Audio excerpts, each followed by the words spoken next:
ಈ ಚಲುವರಾಯ ಸ್ವಾಮಿ ಅವರು ಮಂಡ್ಯ ಜಿಲ್ಲಾ ಉಸ್ತುವಾರಿ ಸಚಿವರಾದ ನಂತರ ಕೆರಗೋಡಿನಲ್ಲಿ ತ್ರಿವರ್ಣ ಧ್ವಜವನ್ನು ಕೆಳಗಿಳಿಸೋ ಕೆಲಸ ಆಯಿತು.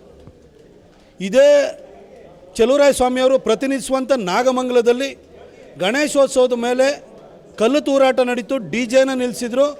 ಗಣೇಶನ್ನೇ ಪೊಲೀಸ್ ಜೀಪಲ್ಲಿ ತೆಗೆದುಕೊಂಡು ಹೋಗೋಂಥ ಪರಿಸ್ಥಿತಿ ನಿರ್ಮಾಣ ಆಯಿತು.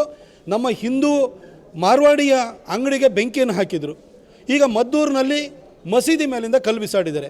ಈ ಚಲುವರಾಯ ಸ್ವಾಮಿಯವರು ಉಸ್ತುವಾರಿ ಸಚಿವರಾಗೋಕ್ಕಿಂತ ಮೊದಲು ಅಲ್ಲಿ JDSನ ಎಲ್ಲ ಶಾಸಕರಿದ್ದರು. ನಿರ್ಭೀತ, ನಿಷ್ಪಕ್ಷಪಾತ, ವಿಶ್ವಾಸಾರ್ಹ ಸುದ್ದಿಗಳಿಗೆ ಮತ್ತೊಂದು ಹೆಸರಾಗಿರುವಂತ News18 ಕನ್ನಡ ಈಗ ಆಪ್ನಲ್ಲೂ ಲಭ್ಯವಿದೆ. ದಯವಿಟ್ಟು ಇಲ್ಲಿರುವಂತ QR ಕೋಡ್ ಸ್ಕ್ಯಾನ್ ಮಾಡಿಕೊಂಡು ಆಪ್ ಡೌನ್ಲೋಡ್ ಮಾಡೋದಕ್ಕೆ ಮರಿಬೇಡಿ. ನಿಮ್ಮ ಬೆಂಬಲ ಹೀಗೆ ಸದಾ ನಮ್ಮೊಂದಿಗಿರಲಿ. ಧನ್ಯವಾದ. ಯಾವುದಾದ್ರು ಒಂದು ಘಟನೆ ಸಂಭವಿಸುತ್ತಾ? ಈ ಚಲುವರಾಯ ಸ್ವಾಮಿ ಬಂದೇ ಇವತ್ತು ಈ ಪರಿಸ್ಥಿತಿಯನ್ನು ಸೃಷ್ಟಿ ಮಾಡ್ತಿರೋದು. ಅದು JDSನ ಭದ್ರನೆಲೆ ಅಂತ ಅವ್ರಿಗೆ ಚೆನ್ನಾಗಿ ಗೊತ್ತು. ಅದನ್ನು ಅಲ್ಲಿ ಮುಸಲ್ಮಾನರನ್ನು ಎತ್ತಿ ಕಟ್ಟಿ ಅವರು ತಮ್ಮ ಸಾಮ್ರಾಜ್ಯವನ್ನು ಸ್ಥಾಪನೆ ಮಾಡಲಿಕ್ಕೆ ಮಾಡ್ತಾ ಇರುವಂಥ ಕುತಂತ್ರ ಇದು ಚಲುವರಾಯ ಸ್ವಾಮಿಯವರೇ ಮಾಡಿಸ್ತಾ ಇರೋಂಥದ್ದು.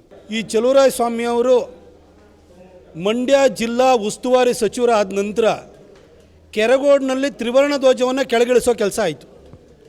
ಇದೇ ಚಲುವರಾಯ ಸ್ವಾಮಿಯವರು ಪ್ರತಿನಿಧಿಸುವಂಥ ನಾಗಮಂಗಲದಲ್ಲಿ ಗಣೇಶೋತ್ಸವದ ಮೇಲೆ ಕಲ್ಲು ತೂರಾಟ ನಡೀತು. ಡಿಜೆನ ನಿಲ್ಲಿಸಿದ್ರು. ಗಣೇಶನ್ನೇ ಪೊಲೀಸ್ ಜೀಪಲ್ಲಿ ತೆಗೆದುಕೊಂಡು ಹೋಗೋಂಥ ಪರಿಸ್ಥಿತಿ ನಿರ್ಮಾಣ ಆಯಿತು. ನಮ್ಮ ಹಿಂದೂ ಮಾರ್ವಾಡಿಯ ಅಂಗಡಿಗೆ ಬೆಂಕಿಯನ್ನು ಹಾಕಿದರು. ಈಗ ಮದ್ದೂರಿನಲ್ಲಿ ಮಸೀದಿ ಮೇಲಿಂದ ಕಲ್ಲು ಬಿಸಾಡಿದ್ದಾರೆ.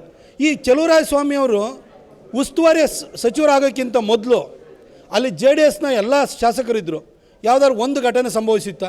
ಈ ಚಲುವರಾಯ ಸ್ವಾಮಿ ಬಂದೇ ಇವತ್ತು ಈ ಪರಿಸ್ಥಿತಿಯನ್ನು ಸೃಷ್ಟಿ ಮಾಡ್ತಿರೋದು. ಅದು JDSನ ಭದ್ರನೆಲೆ ಅಂತ ಅವ್ರಿಗೆ ಚೆನ್ನಾಗಿ ಗೊತ್ತು. ಅದನ್ನು ಅಲ್ಲಿ ಮುಸಲ್ಮಾನರನ್ನು ಎತ್ತಿ ಕಟ್ಟಿ ಅವರು ತಮ್ಮ ಸಾಮ್ರಾಜ್ಯವನ್ನು ಸ್ಥಾಪನೆ ಮಾಡಲಿಕ್ಕೆ ಮಾಡ್ತಾ ಇರುವಂಥ ಕುತಂತ್ರ ಇದು ಚಲುವರಾಯ ಸ್ವಾಮಿಯವರೇ ಮಾಡಿಸ್ತಾ ಇರೋಂಥದ್ದು. ಈ ಚಲುವರಾಯ ಸ್ವಾಮಿಯವರು ಮಂಡ್ಯ ಜಿಲ್ಲಾ ಉಸ್ತುವಾರಿ ಸಚಿವರಾದ ನಂತರ ಕೆರಗೋಡಿನಲ್ಲಿ ತ್ರಿವರ್ಣ ಧ್ವಜವನ್ನು ಕೆಳಗಿಳಿಸೋ ಕೆಲಸ ಆಯಿತು. ಇದೇ ಚಲುವರಾಯ ಸ್ವಾಮಿಯವರು ಪ್ರತಿನಿಧಿಸುವಂಥ ನಾಗಮಂಗಲದಲ್ಲಿ ಗಣೇಶೋತ್ಸವದ ಮೇಲೆ ಕಲ್ಲು ತೂರಾಟ ನಡೀತು. ಡಿಜೆನ ನಿಲ್ಲಿಸಿದ್ರು. ಗಣೇಶನ್ನೇ ಪೊಲೀಸ್ ಜೀಪಲ್ಲಿ ತೆಗೆದುಕೊಂಡು ಹೋಗೋಂಥ ಪರಿಸ್ಥಿತಿ ನಿರ್ಮಾಣ ಆಯಿತು. ನಮ್ಮ ಹಿಂದೂ ಮಾರ್ವಾಡಿಯ ಅಂಗಡಿಗೆ ಬೆಂಕಿಯನ್ನು ಹಾಕಿದರು. ಈಗ ಮದ್ದೂರಿನಲ್ಲಿ ಮಸೀದಿ ಮೇಲಿಂದ ಕಲ್ಲು ಬಿಸಾಡಿದ್ದಾರೆ. ಈ ಚಲುವರಾಯ ಸ್ವಾಮಿಯವರು ಉಸ್ತುವಾರಿ ಸಚಿವರಾಗೋಕ್ಕಿಂತ ಮೊದಲು ಅಲ್ಲಿ JDSನ ಎಲ್ಲ ಶಾಸಕರಿದ್ದರು. ಯಾವುದಾದ್ರು ಒಂದು ಘಟನೆ ಸಂಭವಿಸುತ್ತಾ? ಈ ಚಲುವರಾಯ ಸ್ವಾಮಿ ಬಂದೇ ಇವತ್ತು ಈ ಪರಿಸ್ಥಿತಿಯನ್ನು ಸೃಷ್ಟಿ ಮಾಡ್ತಿರೋದು. ಅದು JDSನ ಭದ್ರನೆಲೆ ಅಂತ ಅವ್ರಿಗೆ ಚೆನ್ನಾಗಿ ಗೊತ್ತು. ಅದನ್ನು ಅಲ್ಲಿ ಮುಸಲ್ಮಾನರನ್ನು ಎತ್ತಿ ಕಟ್ಟಿ ಅವರು ತಮ್ಮ ಸಾಮ್ರಾಜ್ಯವನ್ನು ಸ್ಥಾಪನೆ ಮಾಡಲಿಕ್ಕೆ ಮಾಡ್ತಾ ಇರುವಂಥ ಕುತಂತ್ರ ಇದು ಚಲುವರಾಯ ಸ್ವಾಮಿಯವರೇ ಮಾಡಿಸ್ತಾ ಇರೋಂಥದ್ದು. ನಿರ್ಭೀತ, ನಿಷ್ಪಕ್ಷಪಾತ, ವಿಶ್ವಾಸಾರ್ಹ ಸುದ್ದಿಗಳಿಗೆ ಮತ್ತೊಂದು ಹೆಸರಾಗಿರುವಂತ News18 ಕನ್ನಡ ಈಗ ಆಪ್ನಲ್ಲೂ ಲಭ್ಯವಿದೆ. ದಯವಿಟ್ಟು ಇಲ್ಲಿರುವ QR ಕೋಡ್ ಅನ್ನ ಸ್ಕ್ಯಾನ್ ಮಾಡಿಕೊಂಡು ಆಪ್ ಅನ್ನ ಡೌನ್ಲೋಡ್ ಮಾಡೋದಕ್ಕೆ ಮರಿಬೇಡಿ. ನಿಮ್ಮ ಬೆಂಬಲ ಹೀಗೆ ಸದಾ ನಮ್ಮೊಂದಿಗಿರಲಿ. ಧನ್ಯವಾದ.